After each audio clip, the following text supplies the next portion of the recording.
wabarakatuh. Perkenalkan, nama saya Rahmadiah Nur Latifah, NPM 1914131006 dari jurusan Agribisnis Fakultas Pertanian Universitas Lampung. Tujuan dalam pembuatan video ini adalah sebagai tugas pengganti UAS pada mata kuliah Pengantar Ilmu Pertanian oleh dosen pengampu Ibu Dr. Maya Riantini, SPMSI. Pada video ini, saya akan membahas tentang peluang dan dampak COVID-19 di sektor pertanian.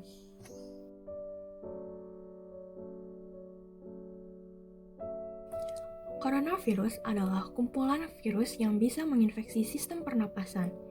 Pada banyak kasus, virus ini hanya menyebabkan infeksi pernapasan ringan seperti flu.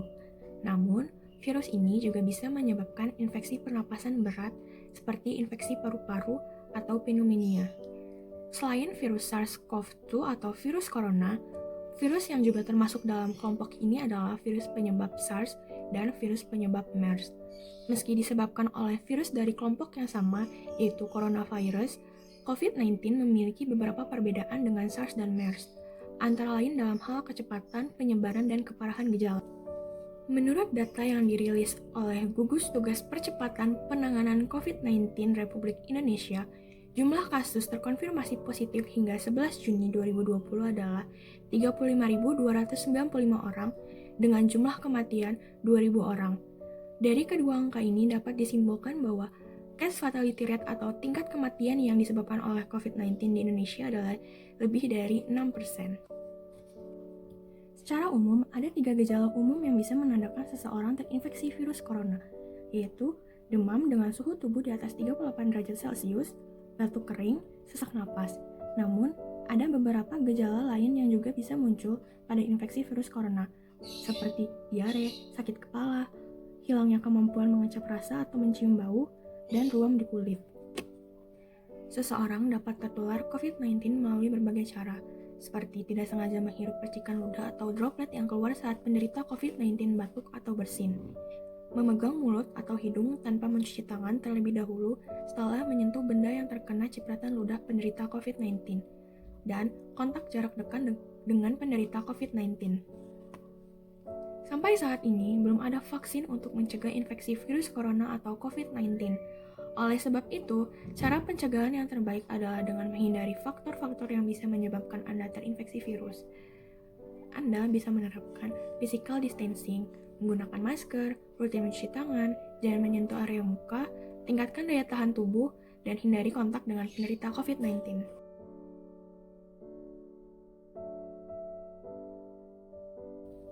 Sektor pertanian harus menjadi kebutuhan prioritas dalam menghadapi penyebaran COVID-19 di Indonesia. Sektor ini tidak bisa dianggap remeh, karena berkaitan langsung dengan kebutuhan dasar umat manusia. Selanjutnya, yang paling penting dalam situasi seperti ini adalah adanya jaminan akses pangan yang mudah didapat dengan harga yang wajar atau normal bagi seluruh masyarakat. Penyebaran COVID-19 sangat berbahaya dan berdampak luas ke berbagai sektor. Salah satu imbasnya adalah terganggunya produksi petani di seluruh daerah. Setidaknya ada 6 dampak yang dimungkinkan mempengaruhi sektor pertanian untuk beberapa waktu ke depan.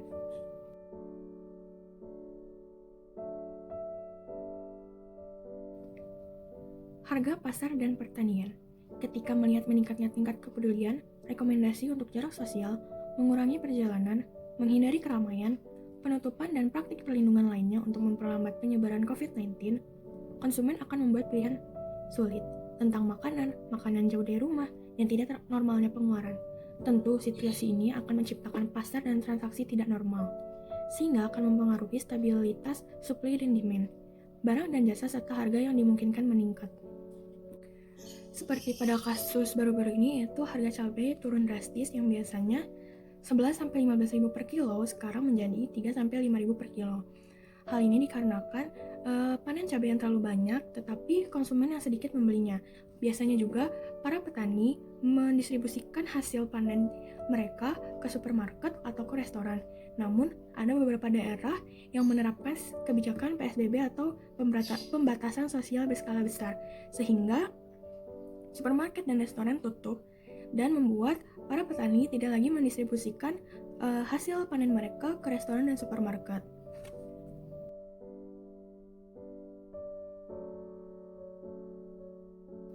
rantai pasokan melambat dan kekurangan, karena logistik terganggu dan upaya-upaya dilanjutkan untuk memperlambat penyebaran virus.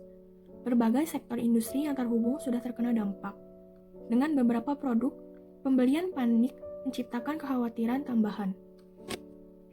Dikarenakan di tiap daerah menerapkan kebijakan PSBB atau pembatasan sosial berskala besar, membuat rantai pasok melambat dan berkurang.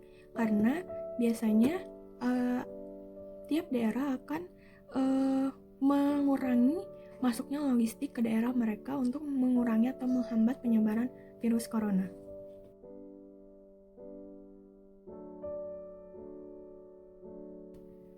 Virus corona rentan jika terkena orang yang sudah lanjut usia, dengan usia 65 tahun ke atas. Sedangkan petani di Indonesia lebih banyak berusia 50-60 tahun ke atas, sehingga mereka rentan untuk terpapar COVID-19. Sebaiknya pemerintah mensosialisasikan tentang hidup bersih kepada para petani dan memberikan suatu himbauan agar selalu menggunakan masker, rajin mencuci tangan, dan meminum vitamin untuk menaikkan imunitas mereka agar saat nanti mereka panen, mereka tidak kecapean lalu imunitas mereka turun.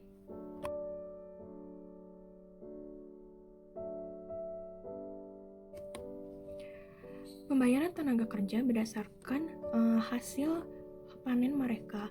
Kebanyakan petani memang menghasilkan panen yang cukup melimpah. Namun saat dijual, harga panen mereka anjlok drastis, membuat mereka rugi. Sehingga para petani tidak bisa membayar tenaga kerja mereka dan membuat tenaga kerja kehilangan pekerjaan mereka.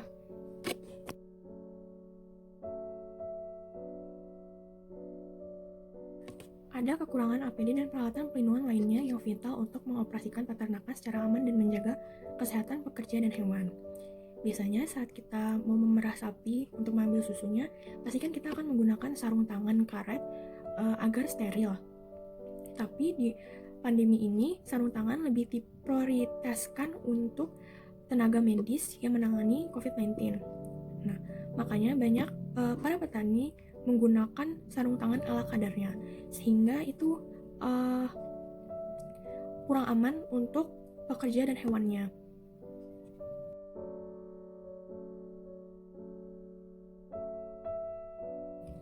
Populasi yang jarang dan perjalanan yang lebih jarang dapat memberikan jarak sosial yang alami bagi masyarakat pedesaan. Tetapi ada tantangan yang mungkin dihadapi oleh penduduk pedesaan.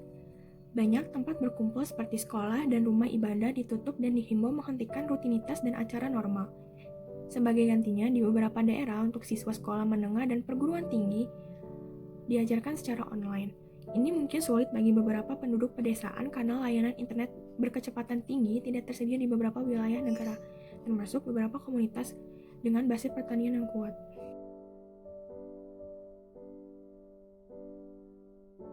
Sektor pertanian memiliki nilai ekonomi yang dapat membuat Indonesia bertahan dari ancaman krisis global, termasuk krisis yang diakibatkan wabah corona.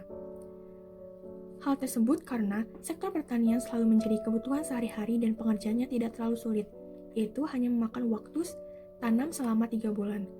Kondisi saat ini sebagai momentum untuk menggenjot produksi pertanian seperti buah, sayur, serta komoditas perkebunan untuk meredam impor. Dengan dorongan program Kementerian Pertanian untuk membuka layanan kredit usaha rakyat atau KUR senilai 50 triliun untuk menggenjot peningkatan produksi pertanian, dalam program tersebut dilengkapi pula dengan layanan pembagian benih, bibit, subsidi pupuk, serta peningkatan akselerasi ekspor pertanian. Jika produksi pertanian mampu meningkat tajam selama 3 kuartal, maka bukan tidak mungkin Indonesia menjadi negara pengekspor bahan pangan terbesar, dan hal ini sekaligus memacu volume ekspor. Sekian untuk videonya, terima kasih telah menonton sampai akhir. Lebih dan kurangnya saya mohon maaf. Wassalamualaikum warahmatullahi wabarakatuh.